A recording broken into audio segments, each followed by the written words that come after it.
এই মহিলাটার কয়বার ধর্ষণ হয়েছে জানিস? তন্ময় কথাটা শুনেই হকচকিয়ে গেল। তন্ময় আর চারু একই ব্যাচে, ক্লাসমেট। মোবাইলে স্ট্যাটাস দেওয়া নিয়ে ব্যস্ত ছিল তন্ময়, কিন্তু হঠাৎ জ্যামে আটকে থাকা রিকশায় তারই পাশে বসে থাকা চারুর মুখে এইরকম একটা কথা শোনার প্রস্তুতি তার মোটেও ছিল না। তন্ময় চারুকে বলল, তোর মাথা ঠিক আছে? চারু ফুটপাতে বসা এক পাগল মহিলার দিকে তাকিয়ে আছে। মহিলাটার অবস্থা বিভৎস। চুলগুলো বয়কাট করা সাইজহীনভাবে, হয়তো চুরির দায়ে কোথাও ফেঁসে গিয়ে চুলের বিসর্জন দিয়েছিল। মুখের মধ্যে যে কোনো একসময় নিদারুণ সৌন্দর্যতার ছাপ ছিল, তার রেশ কিন্তু এখনো কাটেনি। ফর্সা মুখে এখন ছোপ ছোপ কালো দাগে ভর্তি, চোখের নিচে কালিমা, ঠোঁটের রঙে হালকা কালচে ভাব এসেছে। তবে এখনো কিছু গোলাপি রেশ বিদ্যমান রয়ে গেছে। কি আর করা, আল্লাহর দান, এভাবে তো ঘষে মেজে সাফ করে দেওয়া যায় না, তাই না? নোংরা কাপড় চোপড় জড়ানো, ওই মহিলার গায়ের কাপড় চোপড়ের বিবরণ দেওয়াটাও টাফ। কোনোভাবে এক টুকরো কাপড় পেয়ে সেটাকে মাথায় জড়িয়ে রাখলেও কানকে পুরো ঢাকতে পারিনি। ব্যর্থ ঘোমটা দেওয়ার প্রচেষ্টা বলা যায়। এই শীতে কি দিয়ে কান ঢাকবে বেচারি? আমাদের সভ্য সমাজে কি তাদের জন্য কাপড় চোপড়ের হাট আছে? সালোয়ারটা হাঁটুর একটু নিচে, পেছনের সামনে আছে হালকা হালকা ছোপ ছোপ দাগ। দাগগুলো লাল, কালো আর নানান বাহারি রঙের মিশ্রণ। বেশিরভাগ অংশই ছেঁড়া, পোকামাকড়ের খেয়ে ফেলা অংশ চোখে পড়ছে। বিচ্ছিরি নোংরা সেই জামা কাপড়ের দিকে তাকালে হয়তো ধনীদের আদরের দুলালিদের একবেলা খাবার হবে না ঘৃণায়। তন্মন বিরক্তি নিয়ে বলল, রাস্তায় একজন পাগল মহিলাকে নিয়েও তোর গবেষণার শেষ নাই। এগুলো কিন্তু বাড়াবাড়ি চারু, বিরক্তিকর। চারু মোবাইল বের করলো। বের করে সবার আড়ালে বেশ গোপনীয়তা রক্ষা করে মহিলাটির ছবি তুলল জুম করে।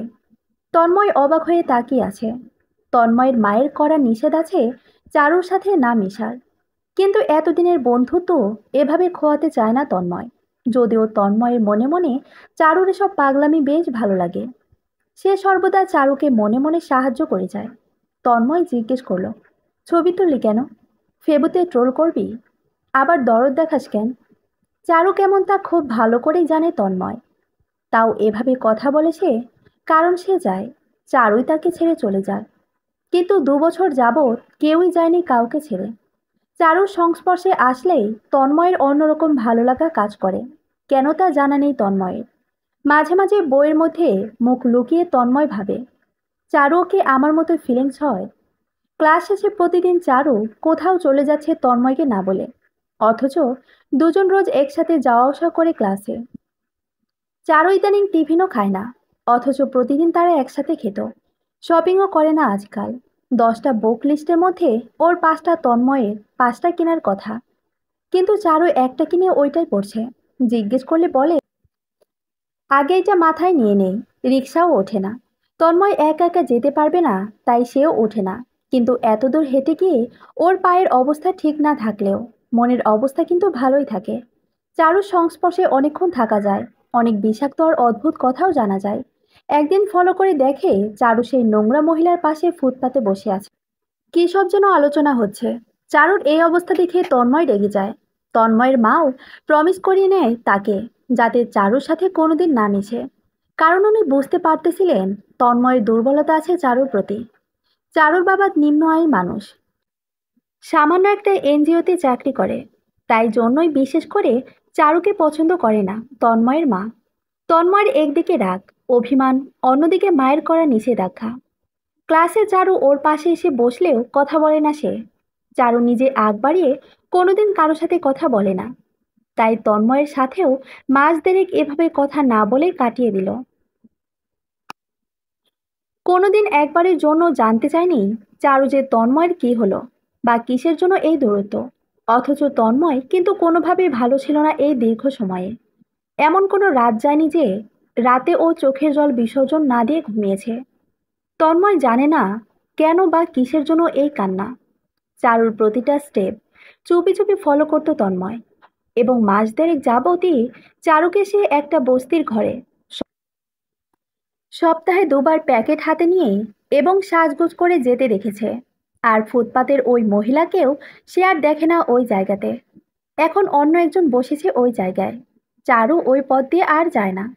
চারু বস্তিতে প্রতি সপ্তাহে এই দুদিন গিয়ে কি করে? কোনো খারাপ কাজের সাথে যুক্ত হয়ে যায়নি তো? ভাবছে তন্ময়। সপ্তাহে দুদিন কি করতে যাস ওই বস্তিতে? কে আছে ওখানে? কেন এত সাজগোজ করে প্যাকেট হাতে নিয়ে অমন একটা বস্তিতে যাস?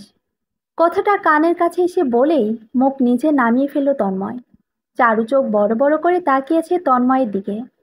তন্ময় কথাটা বলেই মুখ নিচের দিকে দিয়ে রাখায় চারু অসম্ভব বেশি বিরক্ত অনুভব করল। 1.5 মাস পর তন্ময় তার সাথে কথা বলল, অথচ সে বিরক্ত হলো। চারু তন্ময়ের সামনে থেকে সরে এসে বড় বড় পা ফেলে চলে যেতে লাগলো। তন্ময় দৌড়ে এসে পেছন থেকে হাতটা ধরল, ধরে হাউমাউ করে কান্না শুরু করে দিল। চারু অবাক হয়ে গেল। তন্ময়ের এই মরণ কান্না দেখে ও আর নিজেকে আর সামলাতে না পেরে নিজেও কেঁদে দিল। তন্ময় এবার অবাক হয়ে গেল, কারণ চারু খুব চাপা আর শক্ত মনের মানুষ। সেই মানুষ কিনা আজ এভাবে কাঁদছে, ভাবা যায়? ছলছল চোখে তাকিয়ে চারুর চোখের জল মুছতে মুছতে বলল, এই তুই কাঁদছিস কেন? কেন? চারুর উত্তর নেই। সে চোখ নিচে নামিয়ে কেঁদেই যাচ্ছে। তন্ময় ভয় পেয়ে গেল আর ভাবতে লাগলো, কিছু খারাপ হয়ে যায়নি তো ওর সাথে? তারপর ভয়ে ভয়ে প্রতিবাদী স্বরে বেশ রেগেই বলল, চারু, কে কি করছে তোকে বল, একবার শুধু বল। আমি আজই তাকে শেষ করে দেব। বল, তোকে কেউ ব্ল্যাকমেল করে তাই না? তোকে ডিস্টার্ব করছে তাই না? কার এত বড় সাহস? একবার শুধু বল প্লিজ।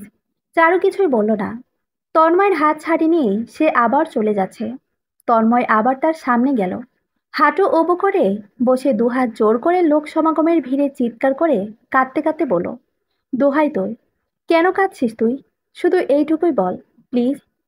চারু এই অবস্থা দেখে আর চুপ থাকতে পারল না। সে তন্ময়কে উঠিয়ে নিয়ে ক্যাম্পাসের সবুজ ঘাসের নিচে এলো। দুজনেই বসে পড়ল সবুজাভ ঘাসের ওপর।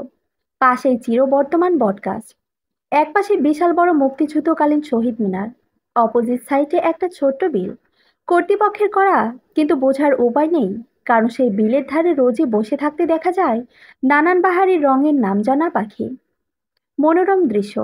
চারু স্বস্তির নিঃশ্বাস ফেলল, কারণ জায়গাটা তার খুবই প্রিয়।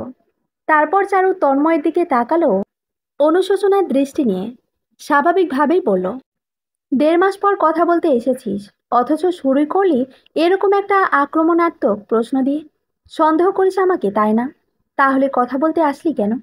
ভালোই তো ছিলি, থাক না ভালো। তন্ময় চারুর হাত ধরে অঝোর ধারায় কান্নাকাটি করলো। ওর কান্না থামছেই না। তারপরও বলল, আসলে আমি কি করব, কি করা উচিত কিছুই বুঝতেছি না। তোর উল্টাপাল্টা কাজের প্রতি আমি সামান্য বিরক্ত ছিলাম তা ঠিক, কিন্তু তা আমার উপর আমার মা কেন জানি তোকে পছন্দ করে না। আমাকে তোর সাথে না মেশার জন্য কড়া নিষেধাজ্ঞা দিয়েছিল।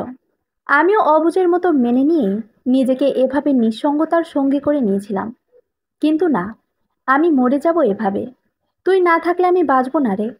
প্রচণ্ডভাবে মিস করি। তোর অনুপস্থিতি আমার সেই আকাল নিঃসঙ্গ দিনের সাক্ষী। চারু বলল, এত সমস্যা থাকলে তো সরে যাওয়াই শ্রেয়। শুধু শুধু নিজের টাইম ওয়েস্ট করিস না। আমারও না। তন্ময় বলল, টাইম ওয়েস্ট? আরে, তোর সাথে কথা না বললে তো আমার বাচ্চার টাইমই এক্সপার্ট হয়ে যাবে। সেখানে টাইম ওয়েস্ট কি বলছিস? তোর পায়ে পড়ি, আমাকে সব খুলে বল। চারু বলল, কি বলবো? তন্ময় কৌতূহল নিয়ে বলল, তুই এত কাঁদলি কেন? আর ওই বস্তিতে কে বা কি আছে তোর, বলতো? চারু ঠোঁটের কোণে এক চিলতে হাসি রেখে বলল, কাঁদছি কেন তা বোঝার মতো ঘেলু তোর মাথায় নেই। আর ওই বস্তিতে কি আছে? ওখানে আমার সব আছে। চারুর চোখ মুখ শুকনো হয়ে গেছে অনেক।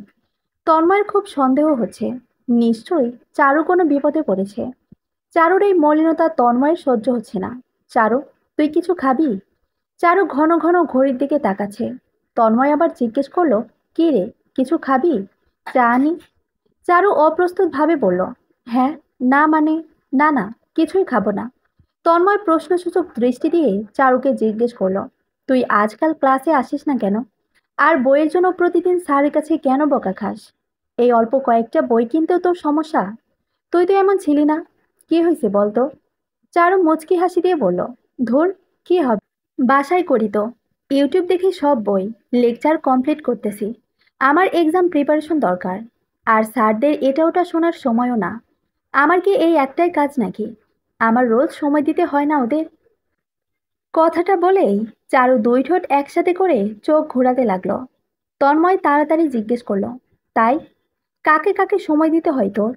কিসের এত ব্যস্ততা তোর?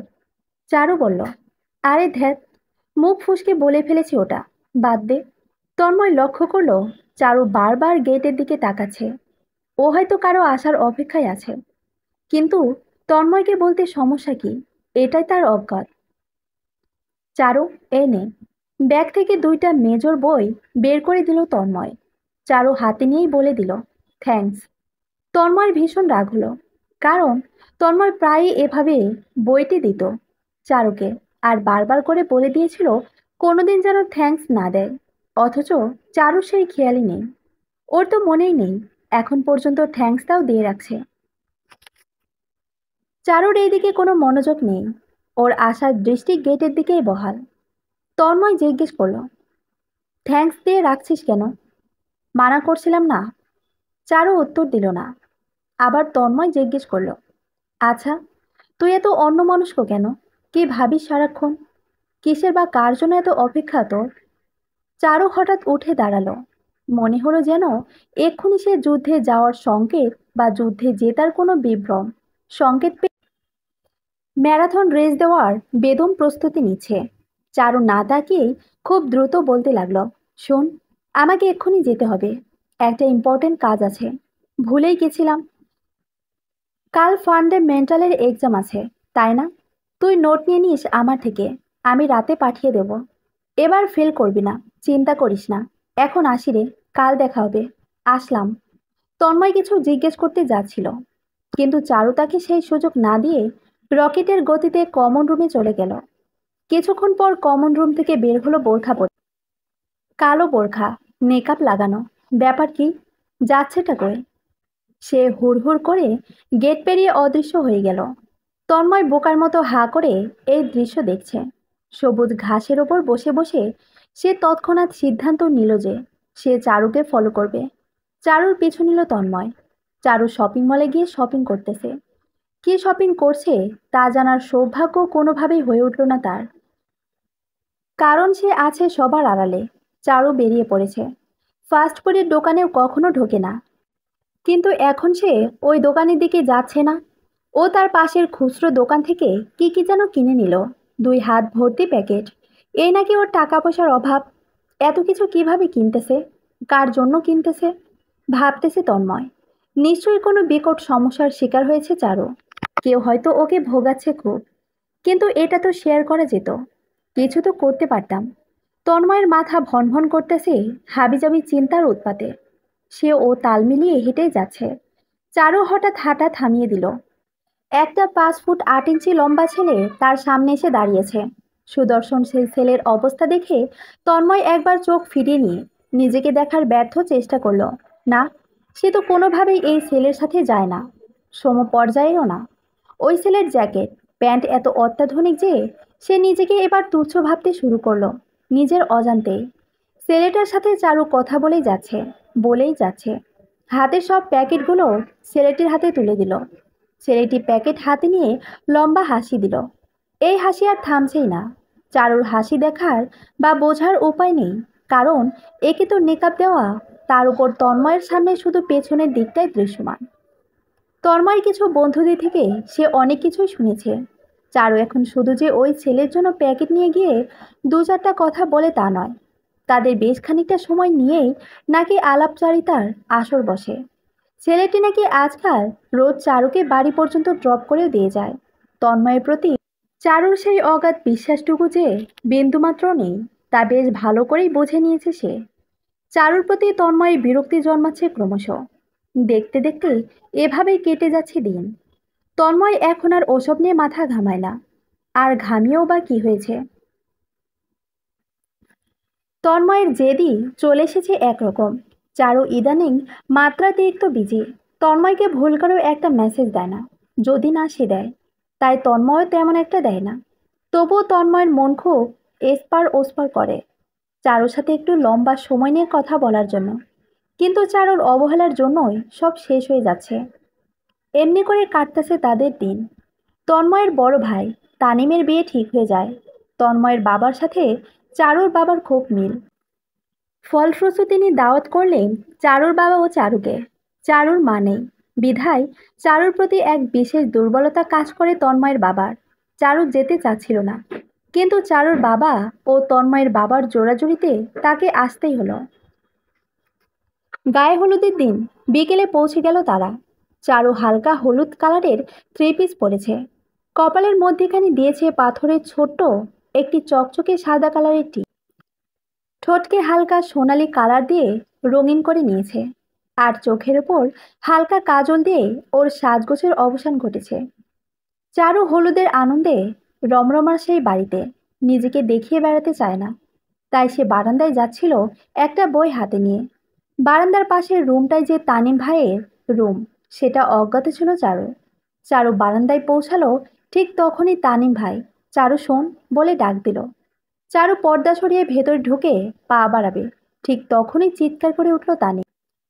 তানিম চিৎকার করে কর্কশ গলায় বলল, এই দাঁড়া, আমার রুমে ঢুকবি না তুই। আর এগুলো কি পরে এসেছিস আমার হলুদে? এই তো রুচিবোধ। আহ! চারু খুব স্বাভাবিকভাবেই বলল, ভাইয়া কেন ডাকছেন? তানিম মেসেঞ্জারে দৃষ্টি রেখে তার হবু বউকে মেবি অ্যান্সার দিতে ব্যস্ত। বলল, তুই একটা অপয়া, বুঝছিস? তাই তুই আমার রুমে ঢুকলে আমার অস্বস্তি হবে। আর শোন, এই বেছিরি 2 টাকার ড্রেস আপ নিয়ে সারা বাড়ি ঘুরঘুর করবি না একদম। ভুলে যাস না তুই আমাদের রিলেটিভ না। নেহাত আব্বা তোকে নিমন্ত্রণ করেছে বলে। চারু মুচকি হেসে বলল, আমি আসতে চাইনি ভাইয়া, আপনার আব্বাই জোর করে। আচ্ছা, আমি লুকিয়ে রাখবো নিজেকে। এমনিতেও আমি আধার রাতের আলো, আলোর শহরে আমার দরকার পড়ে না, তাই আসার ইচ্ছাও নেই, দরকারও পড়ে না। আচ্ছা, আমি আসলাম। তানিম হালকা কাশি দিয়ে বলল, কেন বললাম কথাটা বুঝছিস তো? কারণ অনেক গেস্ট আসবে আজকাল। এখন তোর জন্য আমার মাথা হেট হয়ে যাক, ডোন্ট ওয়ান্ট দি। ইউ নো আমাদের গেস্টরা ঠিক কোন ক্যাটাগরির। আচ্ছা, আর সময় নষ্ট না করি, তুই আড়ালেই থাকবি কেমন? চারু মাথা নিচে নামিয়ে হ্যাঁ সূচকভাবে মাথা নাড়ল আর বলল, আচ্ছা ভাইয়া, আমি আড়ালে আবডালেই থাকব। এমনিতেই নিজেকে প্রকাশ করে রাখার বা দেখানোর কোনো বিশেষ ইচ্ছে আমার নেই। চারু যেতে যেতে শুনল তানিম বলতেছে, কেন যে ওদের দাওয়াত করলো আব্বা? আমার মান সম্মান বলে একটা কিছু তো আছে নাকি? ডিসগাস্টিং। চারু দেখতে অতটা সুন্দর না, শ্যামলা বর্ণের মধ্যে লম্বা চুলওয়ালা এক মায়াবী রমণী হলো এই চারুলতা। এই শ্যামবর্ণের কলিদের নিয়ে কবি সাহিত্যিকরা কেন শ্যামকলি লেখে না তাই অজানাই রয়ে গেল। যদি ফর্সাকলি কৃষ্ণকলি হতে পারে, তাহলে শ্যামের কি দোষ? চারু দোষ একটাই, সে নিম্ন মধ্যবিত্ত মা মরা একটা শ্যামবর্ণের মেয়ে। চারু তার বাবাকে জানালো সে মেহেদি লাগাবে, তাই ঘন্টা খানেক যেন তাকে না খোঁজে। এই বলে সে চলে যায় কোনার একটা অন্ধকার স্টোররুমে। স্টোররুমে ঢুকে অল্প একটু জায়গা করে নিয়ে মোবাইলে আলো দিয়ে একটা বই পড়ার আয়োজন করলো। হঠাৎ কারো কল পেল চারু। মনে হলো যেন এই কল তার জন্য বহু আকাঙ্ক্ষিত কিছু একটাই ছিল। সে কল রিসিভ করে খুব আনন্দের সহিত জিজ্ঞেস করলো, হ্যালো, আপনি কি বলেন তো? আমাকে জানাবেন না সব? আমি কতক্ষণ ধরে ওয়েট করতেছি আপনার একটা কলের জন্য। নেটওয়ার্কের জন্য ফোনটা কেটে গেল। তখনই আচমকা পেছনে কারো উপস্থিতি অনুভব করলো চারু। তখন ছিল প্রায় সন্ধ্যা রাত। কাঁধে কারো হাত পড়তেই মোবাইলটা পড়ে যায় হাত থেকে। মোবাইলের আলোয় নিভে যায়, কারণ হাত থেকে একদম নিচে পড়ে যাওয়ায় সুইচ অফ হয়ে গিয়েছিল। স্টোররুমটা একদম কোণার একটা ঘরে। একগাদা অপ্রয়োজনীয় পুরনো আসবাবপত্রে গিঞ্জি হয়ে আছে সব। আলো বাতাস ঢোকার কোনো জায়গা নেই বললেই চলে। দিনের বেলাতেই ওই স্টোররুমটা ঘুটঘুটে অন্ধকারে ভরপুর থাকে। সেখানে বৃষ্টিবহুল এই শীতের রাত্রে কেমন হবে তা তো বলাই বাহুল্য। চারুর নিস্তব্ধ হয়ে ভাবছে, কে এলো এই সময়ে এই ঘরে? এখন তো সবার ব্যস্ত থাকার কথা হলুদে জোগাড় বন্দোবস্ত নিয়ে। কে আমার মতো এত নিঃসঙ্গ আছে এই বাড়িতে, যার এই আনন্দ ঘন পরিবেশেও মনোযোগ নেই? কারো হাতের শীতল স্পর্শে চারুর হৃদস্পন্দনেরা ধুক ধুক করে গান গেয়ে উঠল, আমি কুলহারার কলঙ্কিনী, আমারে কেউ ছুঁয়ো না গো সজনী। বাইরে মাঘ মাসের শুভ্র শীতের সাথে পড়ছে গুড়ি গুড়ি বৃষ্টি। এই কনকনে শীতে মাঘের সন্ন্যাসী হয়ে কেউ শীতল স্পর্শের জাগিয়ে দিল চারুর গানের সেই প্রাণবন্ত মায়াকে, যার জলাঞ্জলি সে বছরখানেক আগেই দিয়েছিল। নিজ মায়ের মৃত্যুশোকে কণার এই ছোট্ট নিলিবিলি রুমে একা পেয়ে কিছু করে ফেলবে না তো আবার? চিৎকার করে যে কাউকে ডাকবো সেই অবস্থাও নেই। চারুর গলা বসে গেছে ঠান্ডায়, গলা শুকিয়ে কাঠ হয়ে আছে চিন্তায়। শুভ্র এই বৃষ্টিবহুল শীতের রাতে কারো শীতল হাতের স্পর্শে চারুর মন তখন সন্দেহপ্রবণ ও আশ্চর্যিত। এই বিয়ে বাড়িতে নানা রকমের, নানা মনের ধর্মের লোকের সমাগম। কে না কে হয়তো বদ উদ্দেশ্য নিয়ে ঢুকে পড়েছে, অথচ খুব ভালো করেই সে লক্ষ্য রেখেছিল কারো চোখ এইদিকে আছে কিনা। ছিল না, তাই সবার আড়ালে সে ঢুকে পড়েছিল। ছাড়ুন, হাত সরান। কে আপনি? চিৎকার করে বলল চারু।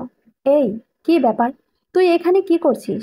কণ্ঠটা শুনে চারুর দেহে প্রাণ ফিরে এলো। কণ্ঠটা তার চিরচেনা বন্ধু তন্ময়ের।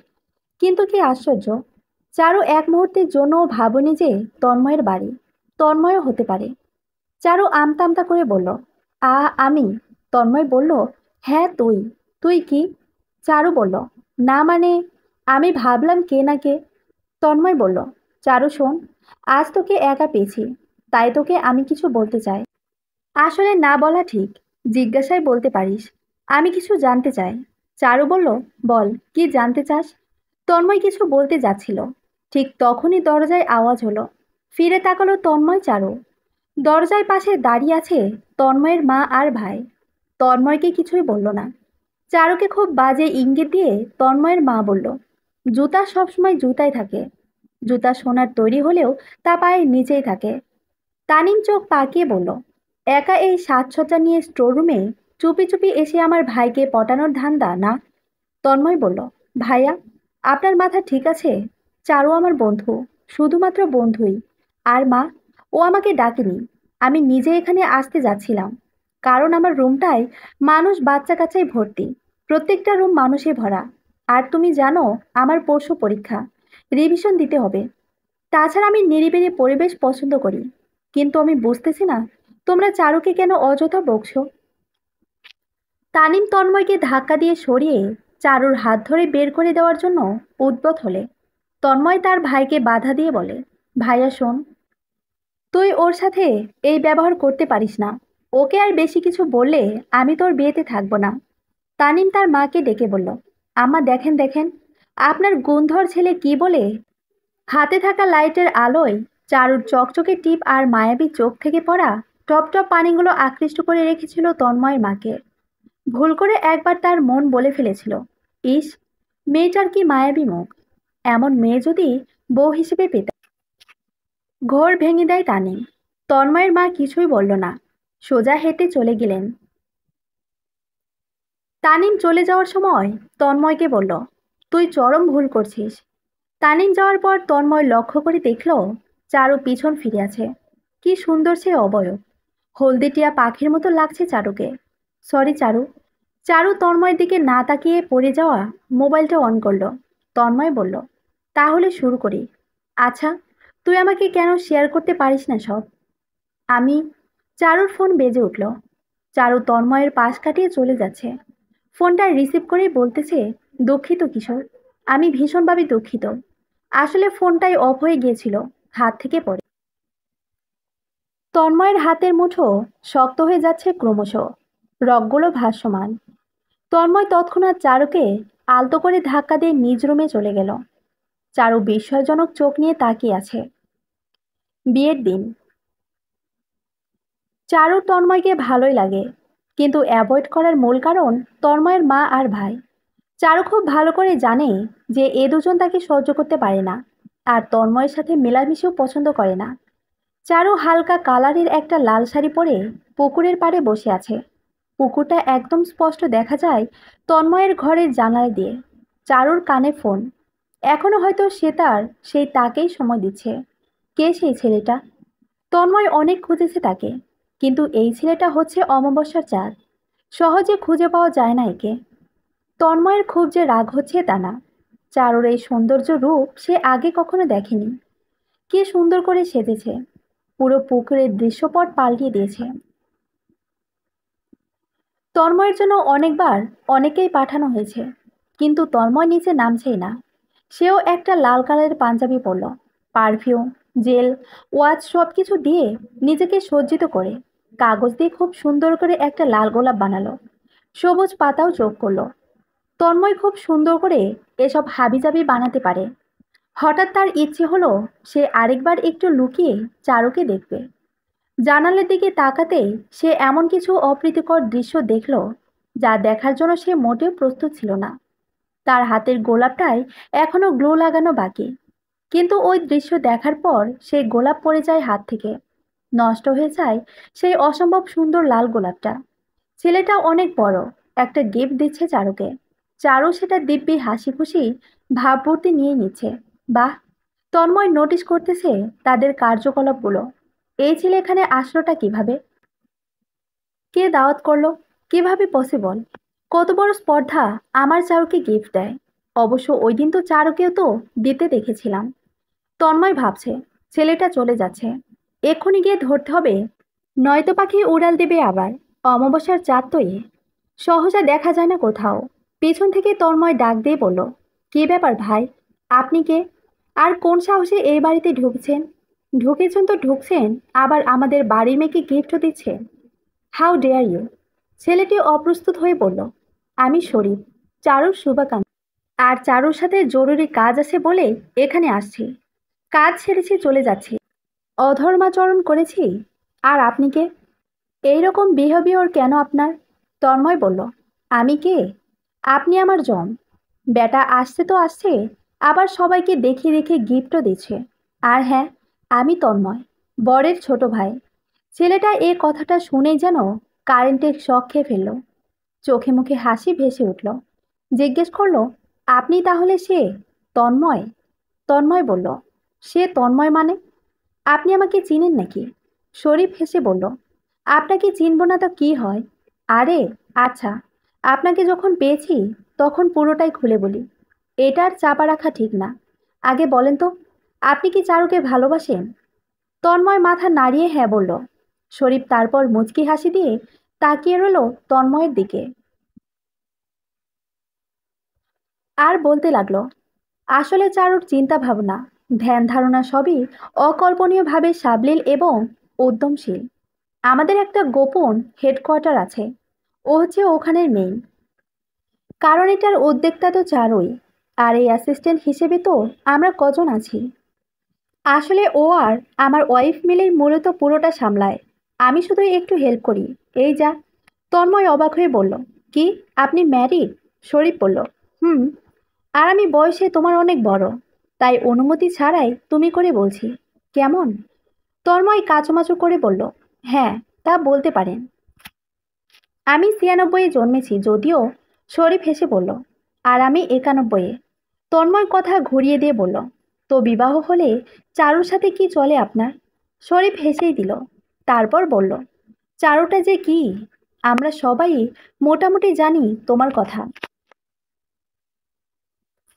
তন্ময় চোখ সরু করে বলল, কি জানেন?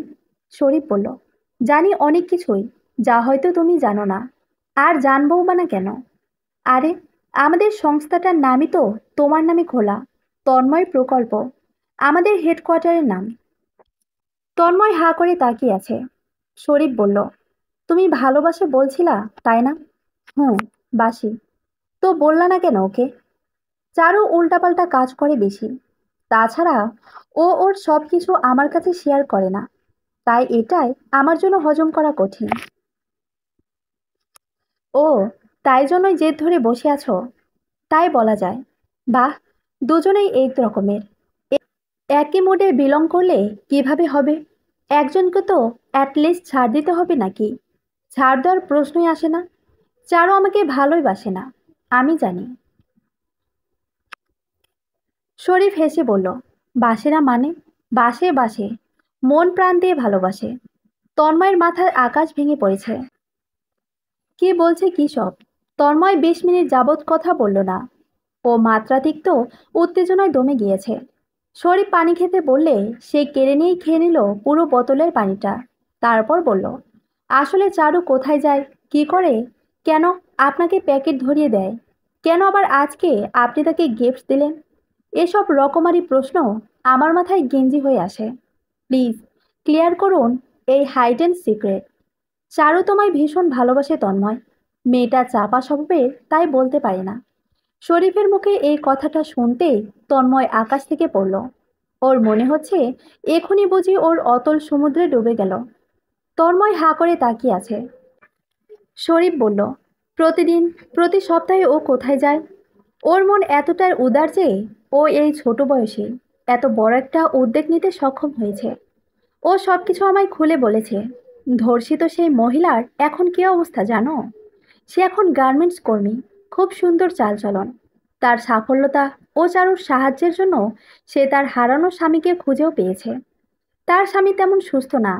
তার একার আয়ে সংসার চলে চলে আবার চলেও না। অসুস্থ স্বামীর পথ্য হিসেবে সপ্তাহে 2 দিন করে চারু তার জন্য 1 ডজন কলা, মুড়ি, শুকনো খাবার, বিস্কিট, ঔষধ নিয়ে যায়। আর সেখানে শুধু উনিই না, আরও অনেকেই আছে। চারু এত টাকা কই পেয়েছে? চারু রোজ কয়টা টিউশনি করে তুমি জানো? ও ওর টিউশন দিয়ে নিজের বাবাকেও হেল্প করতেছে, আবার এই নিপীড়িত মানুষদের পাশেও দাঁড়াচ্ছে। কত টাকায় বা যায় বলো তো? 1 ডজন কলা, একটা বিস্কুটের প্যাকেট, সামান্য কয়েকটা ওষুধ তো আর লাখ টাকার নয়, তাই না? তবুও হিমশিম খাচ্ছিল। আর আমি ওর প্রতিবেশী, ঢাকায় ব্যবসা করি। খুব কম আশা হয় এখানে আমার। আমার বউসহ আরও অনেকেই তোমার মতো করে চারুকে সন্দেহ করত যে কেন বা কিসের জন্য ও উপস্থিতে যায়। তার রহস্য উন্মোচন করেছে আমার বউসহ আরও অনেকে, ভাবিরা, মেয়েরা। চারুর মতো উদ্যমী আরও অনেকেই আছে আমাদের সমাজে, যারা সাহায্যের হাত বাড়িয়ে দিতে চায় এই নিপীড়িত মানুষদের প্রতি। তেমন মানুষদের খুঁজে খুঁজে বের করেছে চারু। আমিও তাদের দলভুক্ত। আমরা সবাই মিলে ওই বস্তিতে রোজ যাই। ওখানের ছোট্ট একটা জায়গাতেই বানানো হয়েছে আমাদের হেডকোয়ার্টার। আমরা সবাই মিলে মোট 100 জনের মতো এখন। সামনে আরও বাড়বে ইনশাল্লাহ। সবাই 100 টাকা করে চাঁদা দিলেই হয়ে যায় 100, 10,000। এইখানের কিছু টাকা সঞ্চয়ের জন্য ব্যাংকে রেখে দেওয়া হচ্ছে। কারণ চারুর ইচ্ছা সে একটা বিল্ডিং বানাবে, যেখানে সব নিপীড়িতরা জায়গা পাবে। একটা হসপিটাল বানাবে, যেখানে সব নিপীড়িতদের বিনামূল্যে চিকিৎসা হবে। আমাদের এই সংস্থায় আগ্রহী হয়ে আরও অনেকেই ওই উদ্যোগ নিয়ে এগোচ্ছে। আমাদের মধ্যে ছেলেরা রাতে বেরিয়ে পড়ি দোকানে দোকানে, বাড়িতে বাড়িতে। যাদের বাড়তি ফল বা খাদ্যের সংকুলান থাকবে তারা যেন তা দিয়ে দেয়, এটাই ভাষ্য। অনেকেই দিয়ে দিচ্ছে, অনেকে খাবার, ফল পাচ্ছি আমরা এভাবে। এগুলো আমরা বিকিয়ে দিচ্ছি জনতার তরে। তত্ত্বাবধানে আছে চারু, মূল উদ্যোক্তা। শতেক লোকের সমাগম ও দোয়ায় আমাদের সংস্থা আজ সাফল্যে ভরপুর। চারু আগে একা একাই এই সমস্যা মেটাতো। পাশাপাশি পড়াশোনা, পাশাপাশি বাবার সংসার, সব সে একা হাতেই সামলাতো। তাই জন্য অনলাইনে ক্লাস করতে বেশি। রাত জেগে জেগে মেয়েটার কী অবস্থায় না হয়েছে। আর বোরখা পরে বেরোয় কেন? কারণ অনেকেই পেছনে পড়ে গিয়েছে। অনেকেই চারুর এই অবিশ্বাস্য রকমের ভালো উদ্যোগকে ভালো চোখে দেখে না, উল্টাপাল্টা মন্তব্য করে। সবাই সমানে জেনে গেলে চুরি চামারিও বাড়তে পারে। তাই একটু সচেতনতা। আর আমি কেন গিফট দিলাম? আমি না, ওটা ওই ফুটপাতের মহিলাটা দিয়েছে। ওনার জমানো টাকা দিয়ে উনি চারুকে নিজের হাতে বানানো পিঠা, পায়েস দিয়েছে, এভাবে প্যাকিং করে। তন্ময়ের চোখে জল ছলছল করছে। দৌড়ে চলে গেল চারুর কাছে। সারা বাড়ির সবার সামনে চারুকে জড়িয়ে ধরে আছে। সমাপ্ত।